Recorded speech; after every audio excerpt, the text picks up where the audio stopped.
แต่ว่าฝนตกเฮ็ดบ่ได้แล้วก็เลยก็บ่มาเลยเนาะนั่นนะมันมาก็เฮ็ดบ่ได้เนาะมาเฮ็ดหยังบ่ได้ก็เลย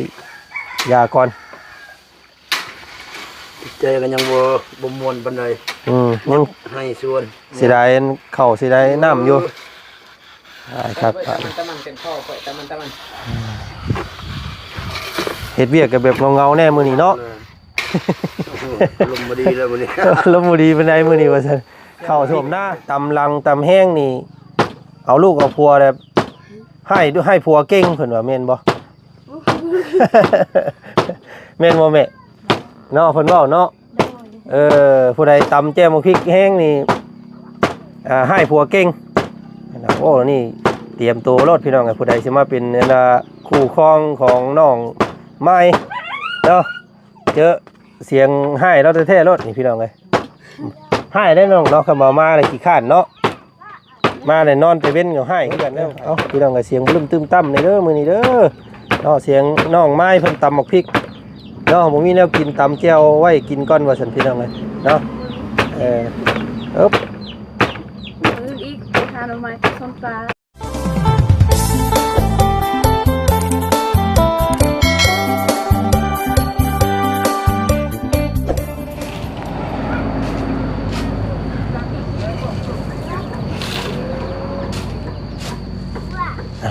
เนาะโมเมนต์สร้างเพิ่นมาเริ่มลงมือแล้วบ่นี่พี่น้องเอ้ยทางประตูเพิ่นก็จุไฟคนพื้นคนไฟก็ลุกกุ๊กกัวอยู่พี่น้องเอ้ยเนาะซีเมนต์น้ำบุกและสร้างเพิ่นมาได้แล้วบาดนี้พี่น้องเอ้ยเนาะหลังจากน้ำท่วมทางน้ำท่วมแปลวของอันสร้างเพิ่นก็เลยยุดไปหลายมื้อเติบพี่น้องเอ้ยเนาะมื้อนี้เห็นแล้วพี่น้องเอ้ยเห็นสร้างเพิ่นมาแล้วเนาะโตพี่น้องเนาะหลังจากรอเนาะกราบนมัสการซะก่อนมื้อนี้พี่น้องเอ้ยเพราะว่าทางเจ้าของดินแน่แล้วก็ทางครอบครัวของน้องไม้แน่เพิ่นก็ไปกราบนมัสการเป็นวันอาทิตย์มื้อนี้พี่น้องเอ้ยเนาะก็พุ่นแหละ10 โมง 11 โมงพุ่นแหละพี่น้องเอ้ยเนาะนัดหมายกันไปซื้อที่ซื้อทางให้น้องเพิ่นแต่ว่าก่อนอื่นกับบรรยากาศตอนเช้าๆแบบนี้พี่น้องเอ้ยเนาะเข้ามาเบิ่งมาชมครอบครัวของประตู7 ปีก่อนพี่น้องเอ้ยเนาะถูกสร้าง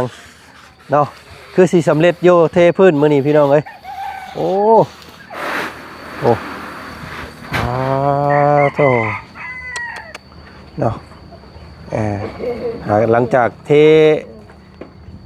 พอดีครึ่งเดียวแต่มื้อก่อนผู้พี่น้องเลยเนาะมื้อนี้มาเพิ่มเติมอีกแล้วโอ้ เสือ FC เพิ่นนี่พี่น้องเลยเนาะใส่ดีใส่ม่วนขนาดเนาะกลางค่ำกลางคืนก็บ่ได้แก้นะตำบึงนี่พี่น้องเลยโอ้ยบ่ได้มาอีกรถหน้าก่อนสิมาให้เราอีกตัวนึงเนาะเฮ็ดหยังเด้ประตูต้มหน่อไม้สบายดีสร้างเพิ่นมาแล้วมื้อนี้เนาะโอ้น้ำบกแล้วเนาะน้ำเนาะเบิ่งพี่น้องเอ้ยบ่มีจักเม็ดบาทนี่เนาะน้ำเนาะคักกะลีบาทนี่ปันเฮาก็แข่งฝนหมดน้ำท่วมให้เจ้าบ่ตัวพี่น้องน้ำผลึกลีปีนี้เนาะโอ้ยน้ำบอลไฟใส่ผูกอันเอานี่ไปให้สู่สร้างเพิ่นกินแน่เนาะตอนเช้าๆไปนี่เพิ่นมาแต่จักโมงสร้างเพิ่นนี่น้ำบกน้ำอันโบตันปวงตันหู้น่ะออกมาได้บาดนี้เนาะสร้างเนาะหลังจากอยู่ทำอยู่หู้บ่ได้ไปทางใดแล้วว่ะพี่น้องเอ้ยเนาะน้ำท่วมทางหลายมื้อนี้มาเห็นหน้ากันแล้วมื้อนี้พี่น้องเอ้ยเนาะโตงามเลยสุภาพปันกันเด้อปันกันเด้อเสียหายมาแล้วปีนี้เสียหายน้ำชวนรวมยังบ่สร้างแลเป็นนี่ได้อันสวนเจ้าเป็นนี่ได้ หมดเลยทั้งไทยทั้งนั้นเลย อืม บนว่าไทยลอยไทยยังเขาไทยพอด อืม ไปสักข้าวงามเขา เข้ากำลังงามเนาะ เนี่ยนำมาไปมาเลย ตายคักบาดนี่เข้ามันบ่ตายนะแต่เก่าเข้านี่ บ่นี่แบบมันนำมันเป็น โอ้นำ แกงเป็นอะไรมัน น้ำมันสู้ไปเลย สู้ไปเลย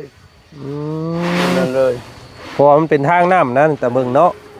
เข้าให้เข้าใหญ่กว่านี้ใครอยู่เนาะ มันมีหักมีอย่างนี้บ่มีหักมีเลยมันยังน้อยเลย เบิ่งชาวนี่โอ้ชาวนาน ของเจ้าเป็นนี่ใดก็ของเจ้าไว้พ่อ วิธีคือต้ม โอ้ ไฟมันกูดมืด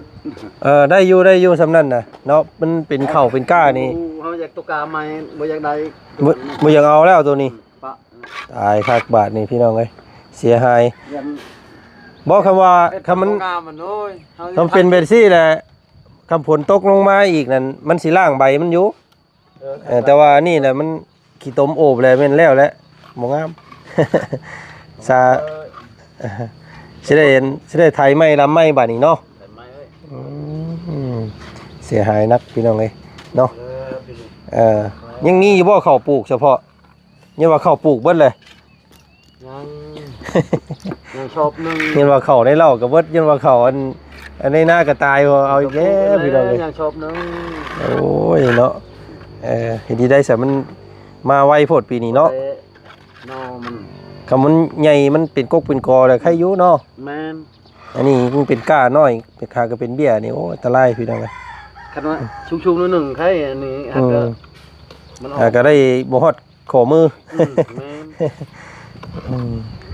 เอาพี่น้องเลยหาก็เห็นแสงแดดนิดนึงก็เฮ็ดเวียกเฮ็ดงานโดดเนาะทางสร้างเพิ่นก็ได้อยากให้มันแล้วมันทั่วว่าซั่นซะแต่ห้องน้ำติดกับอันเฮือนเราเลยพี่น้องเลยเนาะพอดีย่างลงมาตะลุมตะลางนี่ก็เข้าเลย บ่ได้เปียกเลย เนาะคักอันนี้พี่น้องย่านแต่น้ำแล้วท่วมเนาะ อย่างนกน้ำมัน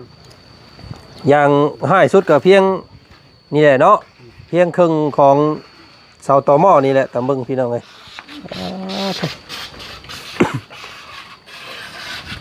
เป็นวัดเป็นไอพี่น้องเลยเนาะอุ๊บ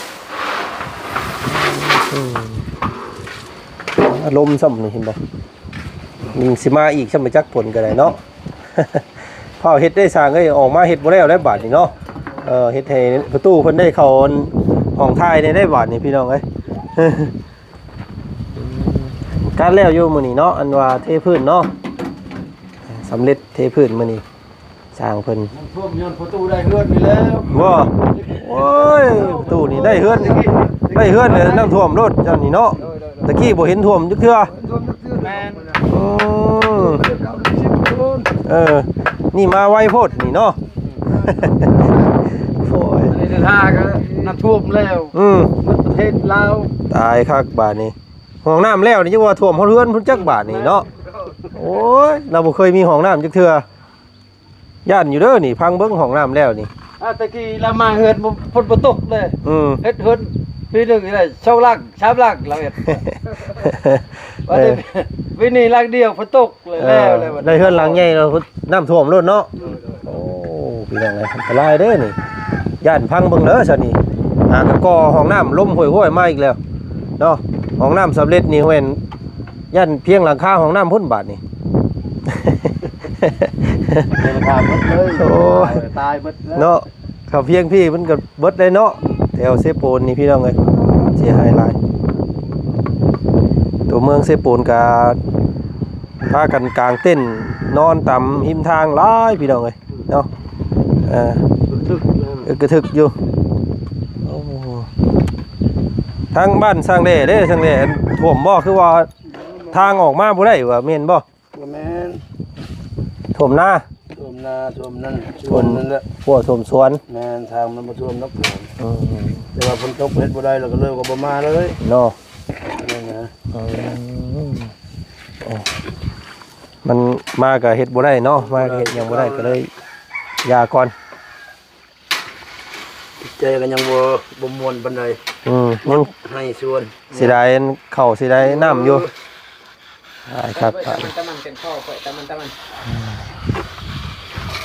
เฮ็ดเวียกก็แบบเงาๆแน่มื้อนี้เนาะ ลมบ่ดีแล้วมื้อนี้ ลมบ่ดีปานใดมื้อนี้ว่าซั่นเข้าท่วมหน้า โอ้ยเอาเข่ามันเหมือนท่วมเนาะเจ้าเนาะมันพัดไปเลยเนาะ พัดไปเลย โอ้ยพี่น้อง พัดไปเลย เ มันจะท่วมแบบนี้มันนำมันอยู่ในนี้ลูก น้ำเซาะน้ำเสียหายแบบน่ะไปเบิดแบบนั้น ดินบดินเขาพอดเลยครับดูนี่ เกี้ยงกระเติดแล้วเนาะตาย ไอ้โมเป็น เฮ็ดดีได้เสียสร้างไงมันเป็นภัยธรรมชาติเนาะมุ้ยภัยยังให้เกิดแล้วพี่น้องมันเกิดแล้วก็จำเป็นแล้วพี่น้องเลยมีแต่วิธีการไม่บาดนี่ แหกทั้งบ้านเบาจันทร์พุ่นโบเป็นหยังพี่น้องเลยเนาะผู้ดีงามผู้ดีไล่น้ำได้ไทยเป็นลำให้ลำหน้าผู้ดียังบ่ถึงขั้นว่าแบบนี้เนาะพี่น้องเลย สิเลยมันต้นสิเลยเขา มันต้นนี่เสียหายเนาะมันต้นเนาะ ตายเลย มันตายแล้วได้มันเปื่อย เปื่อยเลยมันต้นนี่ไว เพราะว่ามันต้นเนี่ยเป็นพืชที่บ่ได้ต้องการน้ำนะเนาะบ่ได้ต้องการน้ำปานใดเพราะว่าเป็นพืชที่หลุดซับน้ำได้ตัวนี้พี่น้องไงเนาะฤดูแล้งฤดูฝนได้เบิดขอแต่ว่าน้ำอย่าท่วมเท่านั้น เนาะเสียหายเนาะสู้ๆไล่สร้างเลยเนาะเฮ็ดเฮือนเฮ็ดซ่านก่อนแล้วหลังนี้สิไปหลังไหนเด้บาดนี้เนาะหางานให้สร้างเล่ก่อนพี่น้องเอ้ยเป็นอันตายต่อได้อยู่บ่เนาะเฮือนเขาน้องผู้ใดน้องไม้น้องท้ายผู้ใดบาดนี้พี่น้องเอ้ย ฟังเบิ่งโอ้ใส่ดินลายนี่เนาะใส่สูตรได้สร้างสูตรยังสูตรทรายจักล้อเฮจักล้อเฮนี่เติมได้ตลอดเฮเนาะมันเฮาเบิ่งเฮากวดเบิ่งมันแล้วพวกเลยเอาเฮเพิ่มเอา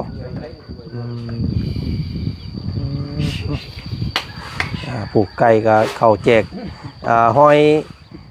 นั่นแหละพี่น้องเอ้ยเนาะเขาแจกลายเส้นเลย แจกลายเส้นกันเท่านั้นอยู่ไก่กาแล้วกันเลยโต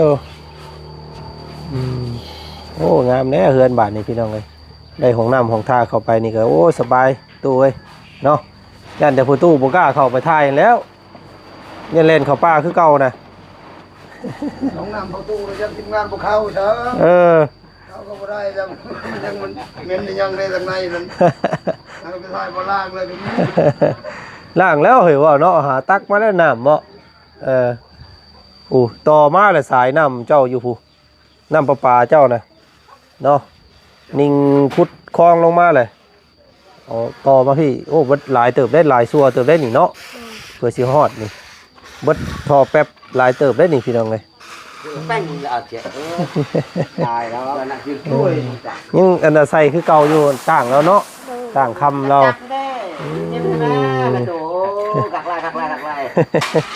ได้ยังสู่สร้างกินมื้อนี่ เป็นอย่างเป็นหน่อไม้ ปลาใช่ไหม เป็นหน่อไม้ หน่อไม้ โดย ปลาได้บ่บ่ได้บ่ปลาบ่ได้ใส่มองบ่ ว่ามีไข่หมอ น้ำก็เบิดได้เนาะไปเบิดแล้วจักปลาก็ได้ โดย เนาะ โดย บ่มีใส่มอง มีมองใส่บ่ โดย เอาพี่เราก็ ไปแล้วมอง น้ำเอาไปปลาใหญ่เอาไปเบิดแล้วเนาะ โดย โอ้ตายคักบาดนี่พี่น้องเอ้ยมองเลย ตัวเอาเนาะกะพุ่นแหละนี่สังกะสงกะสีเรือก็เฮ็ดเราสิเตรียมเฮ็ดอันว่ามุงจูไฟบ่โอ้เพิ่นสิเฮ็ดมุงจูไฟเพิ่นอยู่พี่ขุดลักขึ้นไปแล้วก็ผู้ตู้ใครอยู่ดอกผู้ตู้เราเก่งอยู่ตู้เราเฮ็ดเป็นอยู่ดอกเฮ็ดเป็นซีลักเข้าไปนี่ก็มุงพอได้จูไฟเนาะตัวเอาพี่น้องไปเบิ่งทางน้องไม้เพิ่นก่อนเนาะเพิ่นอยู่เฮือนมื้อนี้มีแต่เพิ่นกราบนมัสการแล้วเรียบร้อยแล้วสิพากันพ่อกันอยู่พุ่นแหละเดินทีแล้วพุ่นแหละพี่น้องเลยเนาะเจอกันอยู่พุ่นนัดหมายกันซื้อที่ซื้อทางให้เล่ามื้อนี้พี่น้องเลยเนาะอุ๊บกินข้าวกินน้ำเบิดบ่ลูกหลานทั้งนี้พี่น้องเลยเนาะไปทางไหนเบิดเลยพากันเม่นยังบาทนี่พี่น้องเลยเติมเบิดเติดหมักม่วงน้อยเดาหมักม่วง โอ้เนาะ พากันเฮ็ดหยังลูกล่ะเฮ็ดหยังอยู่ อยู่เพื่อน อยู่เฮือนมื้อนี้ โดยมื้อนี้วันอาทิตย์ อืม สบายดี สบายดีเนาะอันนี้หนองม่วงเจ้าบ่ แม่ของหมูปลาของ อืมเนาะง่ายไปพุ่นแม่นบ่ได้เอาไปได้ตัวนี้เนาะเที่ยวมาจอบเอาเนาะเที่ยวมากินเอาอีเรื่องไง หนองม่วงป้าเจ้าว่าซั่นเนาะหนองม่วงเพิ่นโอ้น้องใช้สนองอันนั้นไปทางใดเลยน้อง ไปเพื่อนน้อย เฮ็ดหยังกินเพิ่นเฮ็ดหยังกินแม่เฮ็ดหยังกินนี่เนาะหิว ทานกิน หิวข้าวเด้ไปหาของกินบ่ได้แม่นบ่มีของกินมื้อนี้เนาะ โดยมื้อนี้วันอาทิตย์ วันอาทิตย์แม่นงดอันว่านั่นพี่น้องเอ้ยเอาสิได้ตำมาเตียวนี่ละซะมื้อนี้ซั่นเนาะสิได้กินอันว่าจ้ำมาเตียวแล้วซะมื้อนี้พี่น้องเอ้ยสิตำเฮ็ดหยังก่อนนี่ตำเป็นอันมะพริกพงไว้นี่บ่ โดย โอ้เอาเนาะลองเบิ่งหากินก็เก่งพี่น้องไอ้น้องเพิ่นนี่เนาะ ไอ้บวม ปึ๊บ โอ้ โคกกันน้อยแท้ลูกล่ะเนาะบ่มีโคกใหญ่กว่านี้บ่มีบ่โอ้ตำนิดนึงมันก็ก้งออกเบิดแล้วนี่พี่น้องเอ้ย สากว่าบักยาวเนาะ โดย โคกกว่าน้อยเอาพี่น้องน้องเพิ่นเฮ็ดกินมื้อนี้อันว่าตำหมกพริกเนาะตำแจ่วหมกพริกเฮ็ดเอาบ่ได้ขั่วบ่ได้ขั่วเพิ่นบ่ได้ขั่วบ่ขั่วแล้วบ่นี่ฮะ บ่อน บ่ได้ขั่วเลยโอ้บ่ขั่วมันก็ตำมันก็หยาบแล้วบ่เนาะ โดย ต้องขั่วใส่หม้อให้มันแห้งก่อนจังตำ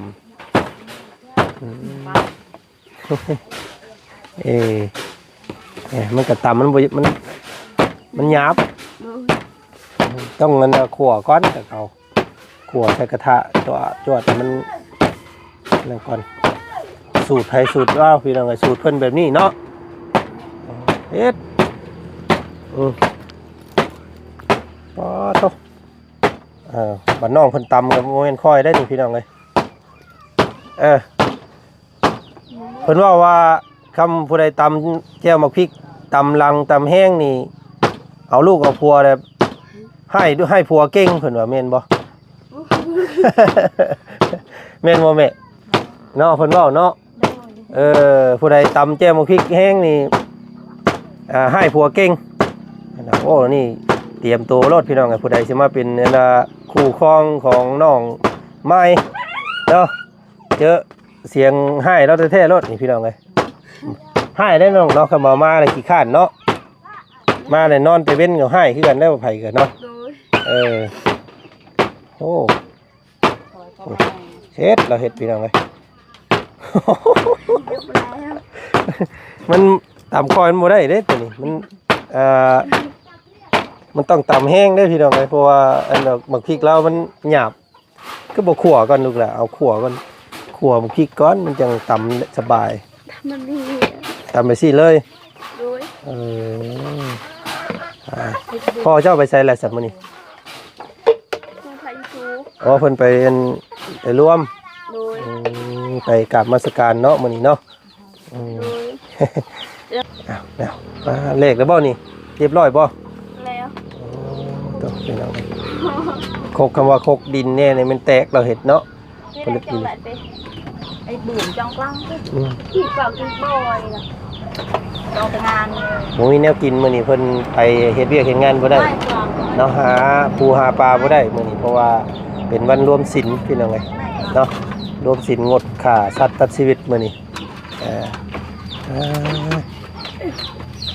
ขั่วใส่หม้อก่อนแต่เก่าเนาะมันจังตำสบาย lòng tiền ยังบรรเลง มันเด็กๆกว่านี้ก่อน ด้วย เดี๋ยวนัดกันครับน้องไม้เด้อน้องทายเด้อ ด้วย ไปเฮือนน้องน้ำผู้เด้อบ่ได้เด้อช่วงพอเจ้ามาแต่รวมเด้อเนาะทางแม่ก็ไปทางน้องทางนุ่งไปเบิดนั่นแหละไปเบิดสุขุสุคนไปซื้อนัดซื้อที่มือพี่น้องเลยเนาะ ฮู้ว่าทางในบ้านสิมาบ่หรือว่าจังใดแล้วก็บ่ฮู้คือกันมื้อนี้เนาะแต่ว่ามื้อนี้คำมื้อนี้กับมื้ออื่นให้มันสำเร็จแล้วเพราะว่าบ่เสียงเพิ่นก็สิได้กลับบ้านแล้วมื้อนี้เนาะบ่จันก็สิไปหาแลกเงินเป็นเงินกีบเงินหยังไว้ก่อนพี่น้องเอ้ยเนาะสิเอางบของบ่จันนี่สิเอาเบิดเลยมี 13,000 บาทเนาะเป็นเงินบาทก็เลยสิไปแลกก่อนพี่น้องเอ้ยเนาะว่าสิได้เท่าใดก็ลองเบิ่งนํกันครับแต่เช้ามานี่กินข้าวแล้วบ่ กินแล้ว กินกับหยังมื้อนี้ บ่มีอาหาร จำเจียว ด้วย เป็นยังไงเนาะเมื่อวานนี่หลายบ่อป่าได้หลายอยู่บ่อป่าเมื่อวาน บ่ได้ลาให้บ่มีปลา มันบ่ได้เนาะมันน้ำลาย ได้กันกับหมู ไปหาแต่ละเทื่อก็แบ่งกันกับหมู่บ่ โดย โอ้ซ่อนแบบเข้ากันแล้วก็มาปัดกันสิเนาะ โดย พี่น้องเอาตำซะพี่น้องเอ้ยให้น้องเพิ่นออกกำลังกายก่อนเนาะเสียงตุ้มๆตั้มๆนี่บ่แม่นหยังเด้อพี่น้องเด้อเนาะเอาเกลือซะก่อนบอยบ่เกลือนี่ โดย บอย กระเตียว กระเตียวซาละเอิ้นว่ามักเพชร เนาะ โดย ครับปึ๊บเอาพี่น้องก็เสียงบึ้มตึมตั้มนี่เด้อมื้อนี้เด้อเนาะเสียงน้องไม้เพิ่นตำหมกพริกเนาะบ่มีแนวกินตำแจ่วไว้กินก่อนว่าซั่นพี่น้องเอ้ยเนาะปึ๊บ มื้ออีกไปหาหน่อไม้กับส้มปลา มื้ออื่นยังไปเนาะมื้อนี้ไปบ่ได้แล้วมื้อนี้พักผ่อนอยู่เพื่อนอยู่ซ่านมื้อนี้เอาจังซั่นบ่จันไปเตรียมความพร้อมทั้งนั้นก่อนเด้อเสยเด้อ โดย เดี๋ยวจังตามไปเด้อบัดพอจะมาเด้อเอาสบายดี สบายดี เนาะขอบใจหลายๆพี่น้องเอ้ยไปบ้านได้ไหมเด้อแวะมาตอนเช้าๆก่อนพี่น้องเอ้ยมื้อนี้เนาะเสียงต่ำๆอยู่อันเฮือนจนสะเทือนพี่น้องเอ้ยเนาะโอ้ทางพ่อเพิ่นเปลี่ยนหลังคาเรียบร้อยแล้วเนาะเพิ่นเอาอันว่าผ้าบัดกั้งก็โอเคบาทนี้พี่น้องเอ้ยเนาะ อ้าว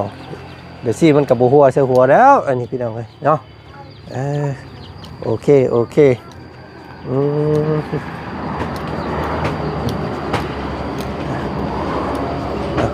พี่น้องเลยกับบรรยากาศตอนเช้าๆจัดมาก่อนหมู่ก่อนพวกมื้อนี้เนาะ